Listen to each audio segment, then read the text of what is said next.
Excellent. Ben, merci beaucoup tout le monde. Bien content de vous voir tous là ce matin. On va profiter moi de ma présence. Je suis en Alberta présentement. Je profite un petit répit. En start-up, on n'a pas beaucoup de répit. Puis depuis ce matin, je suis au téléphone avec Montréal. Donc, c'est une petite drôle de vacances. Alors, InnoBlink, on est deux cofondateurs. D'autres, on est toujours un peu, on se dit toujours, une start-up aujourd'hui, c'est des entrepreneurs qui ont 30 ans. Nous autres, on a fait notre start-up après 30 ans de carrière. Donc, on arrive dans le dossier avec une certaine maturité, expérience, connaissance du marché, mais surtout connaissance des problèmes dans le marché dans lequel on a évolué au cours de nos carrières. Nos carrières, c'est dans les transports en commun, côté technologique, côté développement et déploiement de solutions IoT pour des trains de passagers et les autobus, tout ce qui touche la CCTV, les appareils de communication, l'info passager, la publicité, comptage de passagers, bref, toute la partie électronique embarquée. Et en général, le problème, et qui existe toujours, et c'est drôle de dire, mais le problème existe encore de comment on connecte un autobus ou un train à un centre de contrôle. On n'y pense pas. On se dit, ouais, ben, ça se connecte, ça se fait à distance, ça se fait par Wi-Fi, whatever. Ben, le bottom line, c'est que non. En fait, non. Les autobus aujourd'hui, ils ont évolué et c'est rendu des IoT mobiles, si on veut.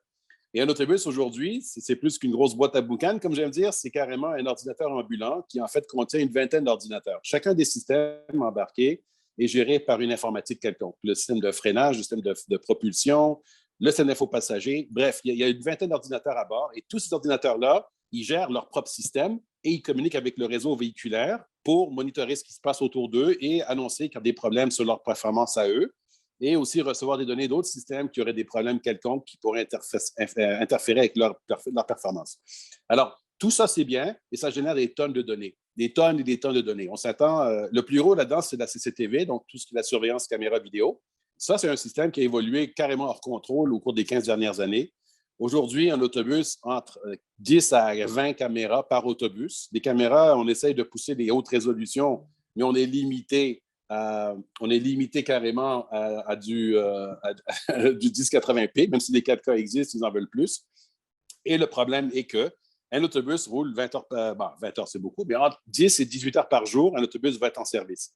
Et ça veut dire que tout ce temps-là, tous les ordinateurs embarqués enregistrent, ils récoltent des données et ils les stockent à bord parce qu'il n'y a pas moyen de les décharger. Alors, qu'est-ce que ça veut dire? Ça veut dire qu'on met des disques durs à bord et on commence à grossir la capacité de mémoire des véhicules pour stocker ces données-là. Et l'optique, c'est de se dire, ben, s'il y a un problème, on ira voir les records enregistrés et on verra si on peut diagnostiquer les problèmes. Alors, c'est loin d'être réactif, c'est loin d'être certainement pas proactif. Et le problème c'est que là, on a ouvert la porte d'augmenter les mémoires embarquées, donc on les augmente. Et je ne vous mentirai pas en disant qu'aujourd'hui, un autobus, il va avoir entre 5 et 10 terabytes de disques durs embarqués pour stocker toutes ces données-là. Ce qu'on ne sait pas nécessairement, c'est qu'un terabyte embarqué, ça vaut 10 fois le prix d'un terabyte chez Costco. Parce qu'un terabyte au sol qu'on achète à l'ordinateur au magasin, là, c'est un ordinateur, c'est un terabyte conçu pour un service, qu'on va dire dans une maison ou dans un bureau. Ce n'est pas du tout le même service à bord d'un autobus ou d'un train où il y a de la vibration, de la température, des chocs, des interférences électromagnétiques, des humidités et un paquet d'autres systèmes qui partagent le même réseau, incluant l'alimentation et tout. Donc, l'équipement embarqué, il est ce qu'on appelle ruggedized et ce renforcement de performance, il coûte à peu près x10 au niveau des équipements. Alors, nous, on a vu ça, puis le problème continue de se dire comment on décharge les bus. Alors, ils ont commencé à mettre des réseaux Wi-Fi partout dans les garages en disant quand le bus arrive au garage, ben, s'il y a des demandes pour les données à bord, on va les décharger par le Wi-Fi. Alors, quand on parle de beaucoup de données, là, un autobus, ça va être entre 20 à 50 gigabytes par jour. Et on se comprend tout de suite que 20 à 50 gigabytes par jour, ce n'est pas vraiment gérable, ni avec un Wi-Fi, ni avec un cellulaire. Parce que c'est trop. Ça vient complètement noyer les réseaux, ça dépasse les capacités. C'est juste des problèmes. Alors, ce qu'ils font maintenant, c'est qu'ils disent on va avec des Wi-Fi. Quand le bus rentre au garage, si on a besoin des données embarquées, on va lui demander de décharger des données. Il y a plusieurs problèmes là-dedans. De un, c'est qu'un bus n'est jamais seul, il est entouré d'autres autobus. Donc, déjà, la bande passante est partagée. Et de deux, les bus, ils ne peuvent pas rester allumés tout le temps. Il faut qu'ils coupent le moteur à un moment donné pour être capable de repartir et de ne pas vider la batterie. Donc, on leur donne 20-25 minutes à peu près d'accès, hors moteur en marche. Ce qui veut dire qu'en 20-25 minutes, avec une bande passante de 5 mégabits par seconde, on ne se rend pas du tout aux 5 gigabits ou 10 gigabits par jour par bus. Ça veut dire qu'un autobus, ça lui prend une semaine à essayer répéter pour vider sa mémoire. Et très souvent, c'est des investigations qu'on veut aller chercher, confirmer, donc ça prend les flux vidéo plus rapidement.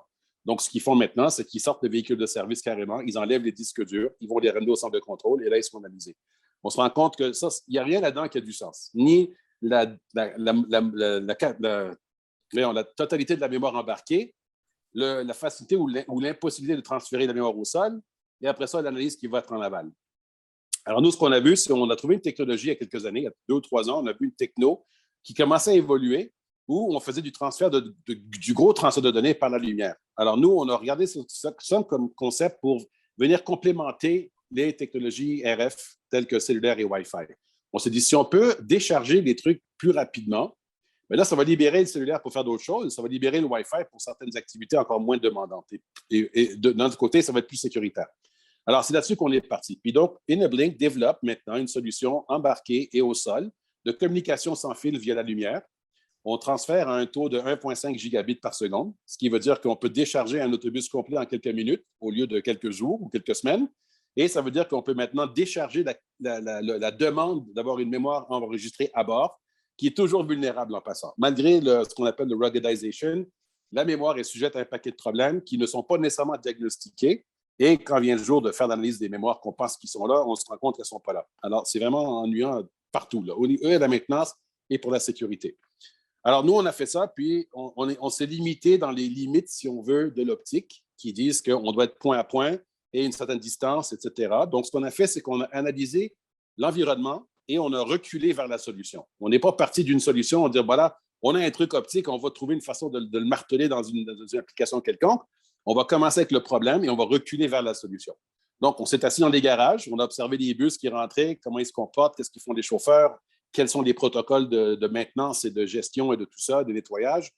Et on a observé des patterns qui ressortent et qui rendent très, très facile maintenant l'enlignement point à point, périodique, voire même journalier, de chaque autobus avec le centre de contrôle. Parce que chaque jour, tout autobus doit être rempli de carburant ou d'électricité.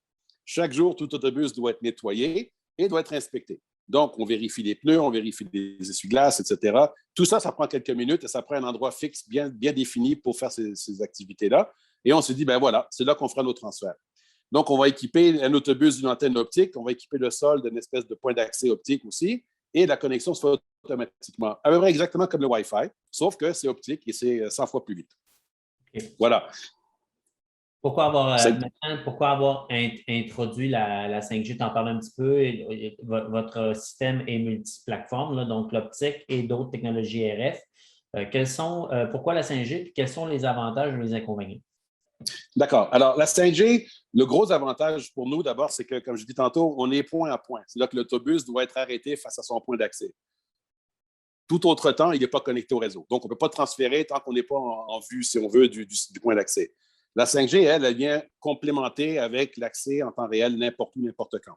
Ça veut dire que l'autobus n'a pas besoin d'être au garage, il peut être en route, il peut être n'importe où. Tant qu'il y a un réseau quelque part, l'autobus est connecté et on peut transférer les données. Donc, on a accès au véhicule en temps réel. Et ça, c'est très important pour des cas d'urgence. Ça veut dire que s'il y a un accident ou s'il y a un crime ou quelque chose, ben à ce moment-là, via le 5G, on peut accéder à certaines caméras à bord du véhicule et observer ce qui se passe en temps réel dans l'autobus. Ça aide la police, ça aide les ambulanciers, etc. Donc, c'est très important d'avoir ça. On sait que, par contre, l'envers de ce mécanisme-là, on se dit, ben, pourquoi on ne fait pas ça tout le temps? C'est parce qu'on a des limites de bande passante avec n'importe quel cellulaire.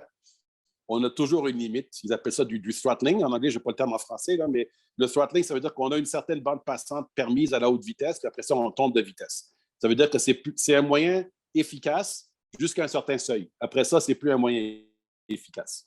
Alors, on s'est dit, donc, l'idée, ce n'est pas de continuellement transférer en cellulaire, parce que ça n'a aucun sens. D'abord, ça coûte une fortune, on a des limites, et en plus, on a des questions d'étranglement ou on va dire des goulots d'étranglement et des entonnoirs, si on veut, de communication qui font que la donnée ne sera plus disponible quand on les veut.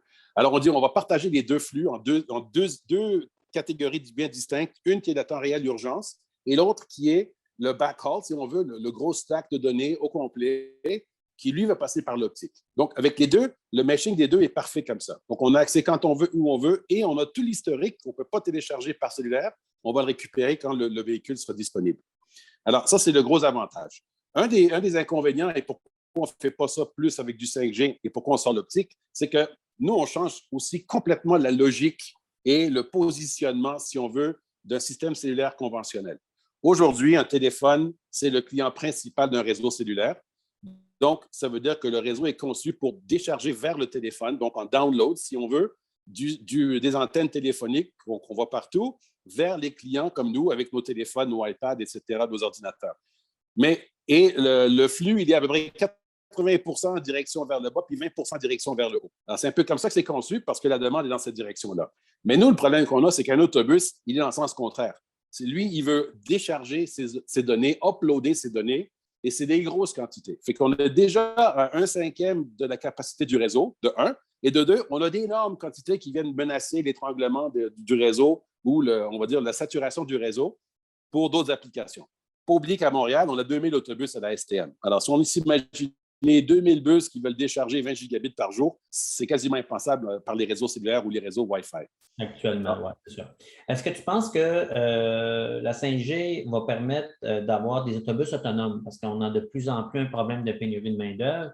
La technologie avance en IA. Est-ce que tu penses que, on sait que dans des secteurs miniers ou autres secteurs, on automatise à l'aide du IA par des fréquences 5G? Est-ce que tu penses qu'à moyen terme, ça peut amener dans le domaine des transports?